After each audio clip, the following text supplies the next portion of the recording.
WCBI News at 10 starts now.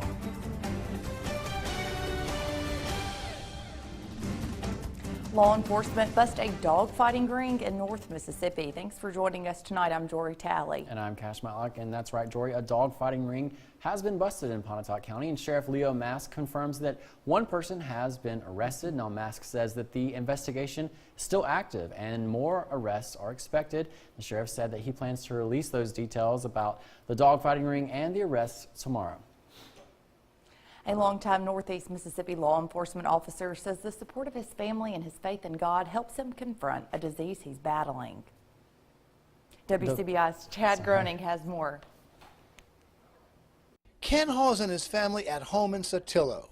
Ken retired from the Tupelo Police Department in January of last year after nearly 30 years on the force. In 2017, he was named Law Enforcement Officer of the Year by Crime Stoppers of Northeast Mississippi.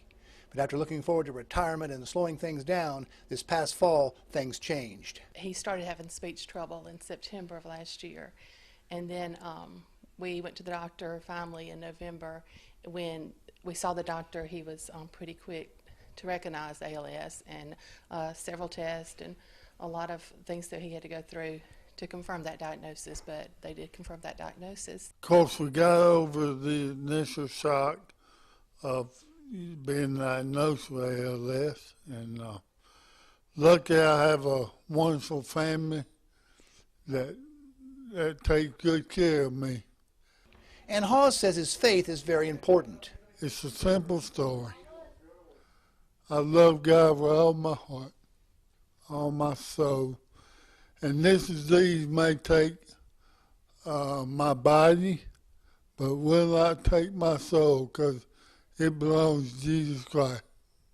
We know that no matter what comes, there's going to be happy days and then there's going to be some tough days, but we know who's already there and who's going to take care of us. And Ken and Vermont have had the blessing of two daughters, Madison and Mary Christian.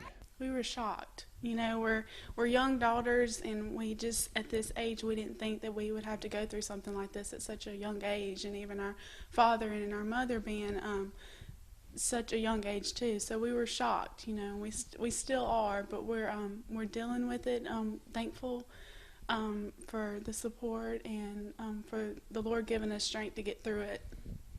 Yeah, I mean, we were pretty devastated, but somehow God has given us strength to get through this. So, I mean, that's our only source of strength. Chad Groening, WCBI News, Sotillo. A week from today, there will be a spaghetti luncheon fundraiser for Ken Hawes at Faith Baptist Church in Saltillo at noon. Singing to give back to the tornado victims here in Columbus. That's the mission of one local choir. The Building Bridges of Hope hosted a gospel choir benefit concert earlier today to help those impacted by the recent tornado. The event was held at the Trotter Convention Center for impacted families and volunteers. 8 different groups volunteered at the concert, and all of their proceeds collected from the concert will go back into the community. This is just another way of showing support to the citizens. And I just want to thank all the people that attended this gospel program, all the different groups that decide to show up for this program and do this in honor of the ones that was affected by the tornado. All proceeds will go towards the victims to assist with food, clothing, and shelter. Well, school funding will be a topic of discussion this week for Mississippi lawmakers.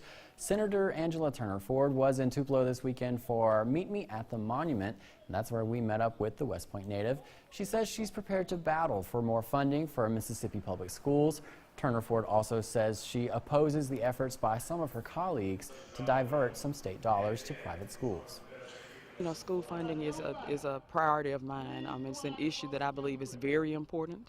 I think over the past few years we've seen the percentage that has been allocated to public education has decreased, but that's not what I like, and I'm sure that there are people who think like me. We want adequate education. We want good education for all of our public schools. The 2019 session runs through April 7th. Well, it's time now for our first look at our forecast with meteorologist Jacob Dickey. Hey, Jacob. Hey, Cash, outside right now, things are looking pretty comfortable. A little bit on the cool side. We're down to 53 in Tupelo with variable winds between 5 and 10 miles an hour. Dew point at 29, though, means dry air is in place. Lots of green all across the southeast this evening, maybe for St. Patrick's Day. 50 in Columbus, 51 in Jackson. It's 48 in Lake Charles, 51 in Shreveport. It is also dry out there. Had a clear day thanks to the dry dew points, not a lot of moisture to work with. Coming up, lots of sunshine through the week, but we have 3 cold fronts to talk about. It's the last one that counts. I'll talk all about them coming up later in the show.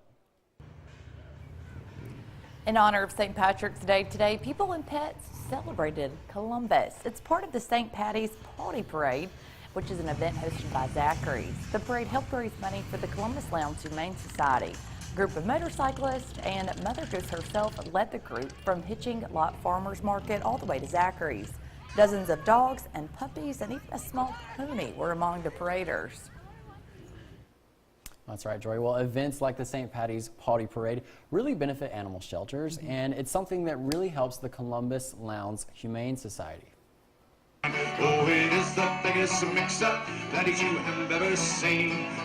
Dozens of people and their pets attended the St. Patty's Party at Zachary's early Sunday afternoon. The event included 5 different area bands, Huck's Catering, and a pet parade. Zachary's owner Doug Pelham says he's been throwing St. Patrick's Day celebrations for over 10 years now, but this is the second time the event has raised money for the local Humane Society. I'm a big dog lover myself and wanted to help out any way we could. All the money raised goes directly to the Humane Society. It's going to help with all kind of needed items. Humane Society Director Karen Johnwick says last year's party raised over $9,000, and they hope to raise even more this year. We are really low on food and pet supplies, as well as just all the animals that are coming in. We're doing more for them now with heartworm treatment and such, and all that, of course, adds up really quickly.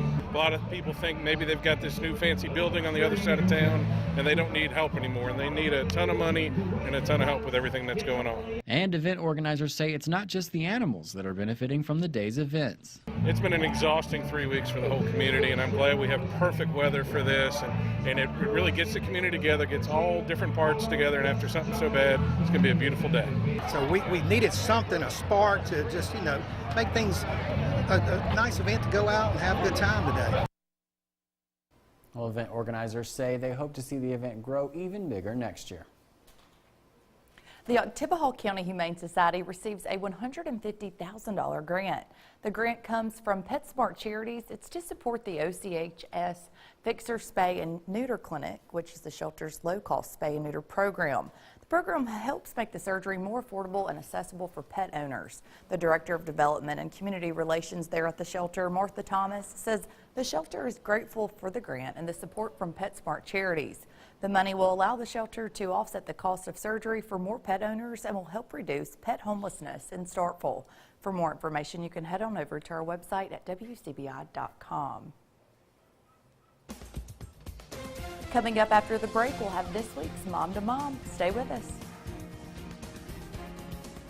Health is always important, especially for little ones, and that's what we're learning about on this week's Mom to Mom. Today on Mom to Mom, we're talking about healthy habits for your kids. Joining us today is Dr. Boo. Thank you so much for joining us. Keeping the kiddos healthy. It's a struggle no matter what time of the year. Absolutely. Give us some good tips, please. Yes. Well, keeping kids healthy is a big part of my job as a pediatrician. We encourage basically 3 major things to keep your kids healthy year-round: diet, exercise, and sleep. When it comes to diet, we do have to start that early for the kids. So right at table diet, you need to be providing a good variety, ideally having fruits and vegetables every meal with a serving of 5 fruits and veg every single day. We do encourage to limit the sweetened drinks like juice and soda and stick with more milk and water for our small kids. When it comes to exercise, that also has to start early. Once they're playing and running around, you need to be running around with them. Indoor play is ideal for winter time. Otherwise, try to get your kids outside consistently for 30 to 60 minutes every single day. Sleep is sometimes a neglected part of their overall health, but we do encourage about 10 hours of sleep for our smaller kids and still in the ballpark of 8 to 9 hours for even our teenagers.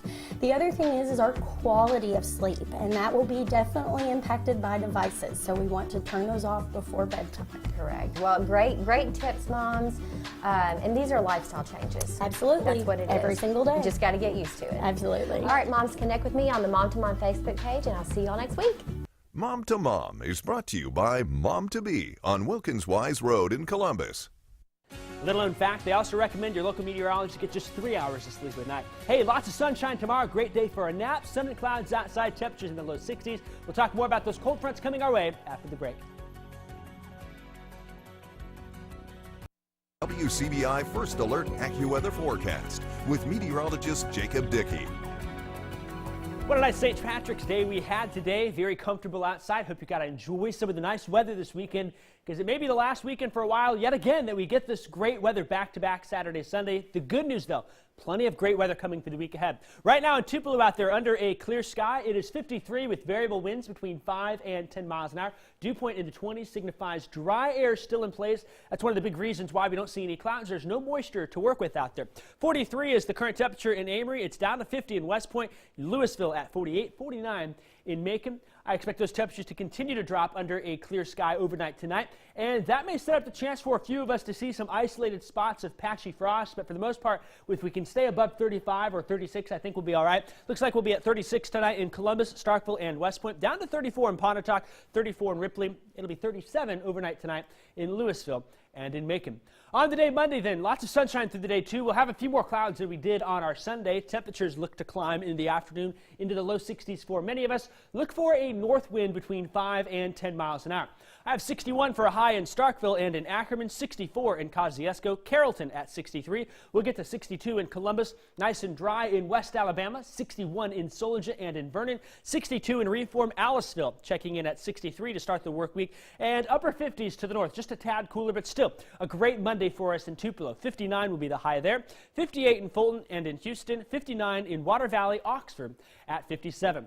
As we look forward here, unfortunately, the allergies are still going to be extreme here as we go through the next 5 days, so you'll need to get that allergy medicine and take care of yourselves. Like myself, the sneezing, just a problem for many of us. Cedar trees and pine trees are the big issues for us.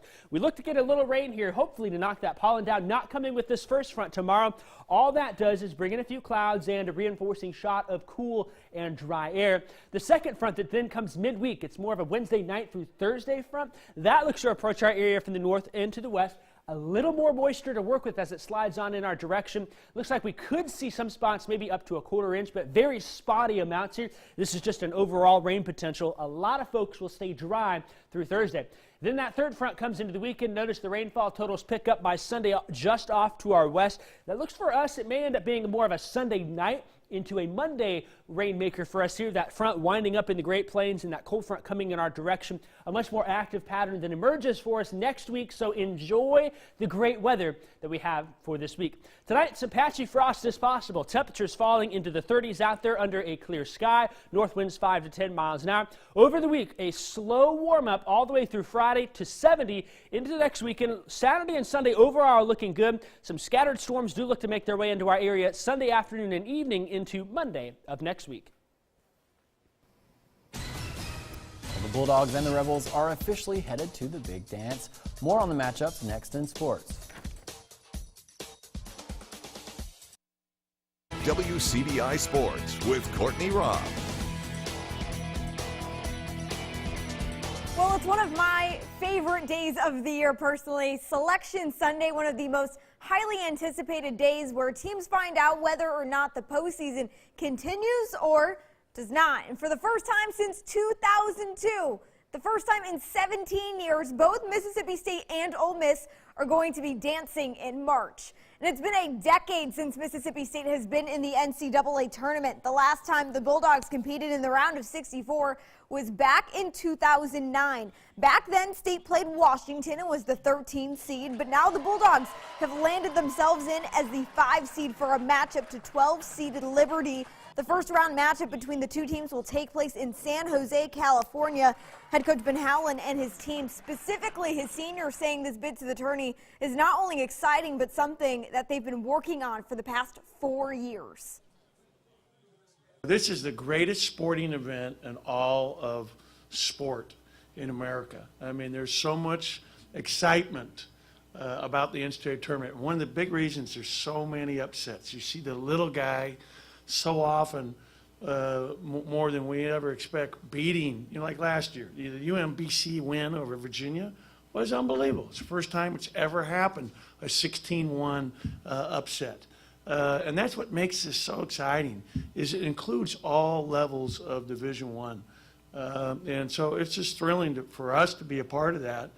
But, the reason you want the high seed is, you want that seeding to come true. We know that the program was struggling when we first got here, but we kept our word and we stayed true to our ground, and we promised that we're going to get it back on top. And we're proud of each other and our team and our coaches and everybody that believed in us to help us get back to this stage. We just had our emotions, so that's all with nothing. Now it's time to get down to practicing, see what Liberty do, and try to get ready to win a game.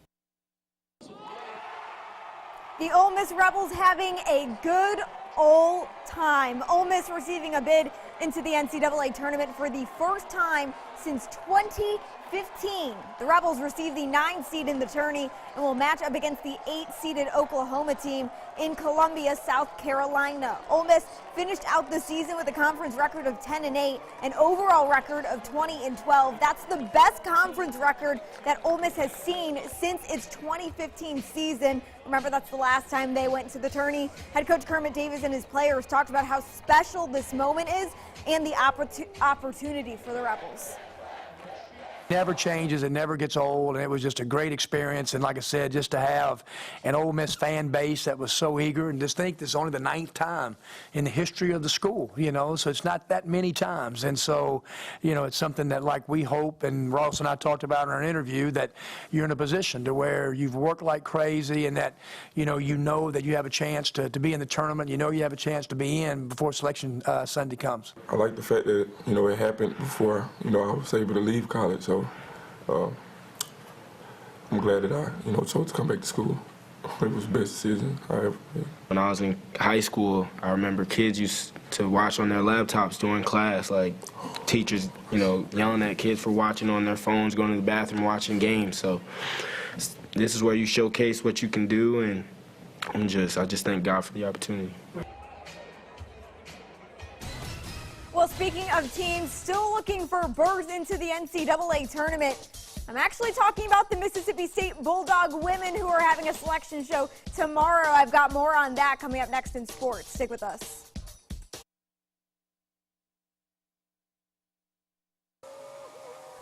Well, Mississippi State still awaiting its fate in the NCAA women's basketball tournament, and the fate for the SEC champs will be decided tomorrow. The Bulldogs are hosting a selection show at the Humphrey Coliseum, and the Bulldogs look for its 3rd consecutive trip to the Final Four. The doors open for the event tomorrow at 4:45. Well, in case you missed it, Auburn and Tennessee battled it out for the SEC title. Auburn made Tennessee look like newcomers. Auburn with the beatdown on the Volunteers. The final in that SEC title game was 84-64. Auburn coming out big on that one. The Tigers claim the Southeastern Conference tournament title for the first time since 1985. So it's been a while for Auburn. Well deserved. Also, it's the first time in 4 years that Kentucky has not won the SEC tournament. Game 3 of Ole Miss, Alabama. The Rebels trying to win the series and bounce back from yesterday's loss. 3rd inning scoreless. 2 runners on, 1 out. Will Freeman to Anthony Servideo. Singles out to right field. That brings in Tim Elko. Jacob Adams advances to 3rd, and the Rebels take a 1-0 lead. Next batter, Greg Kessinger lines one down the 3rd baseline for a double. That's going to score Adams, and Servideo puts on his Jets. We saw those yesterday, and they've come back. Slides into home safe. The Rebels getting turned up just like that. They take a 3-0 lead. Kyle Cameron now into pitch for the Tide. Still in the 3rd inning. Thomas Dillard singles one to right. That brings home Kessinger, adding another run to the Rebels' lead. They would go on to pour in 7 runs in that 3rd inning. and Ole Miss wins big. They take the series 2-1 as well, with a final of Ole Miss 12, Alabama 2. The Rebels will get back to action with a midweeker coming up on Tuesday to Arkansas Pine Bluff in Oxford. That's it for sports. The last look at your forecast is coming up after the break. Stick with us.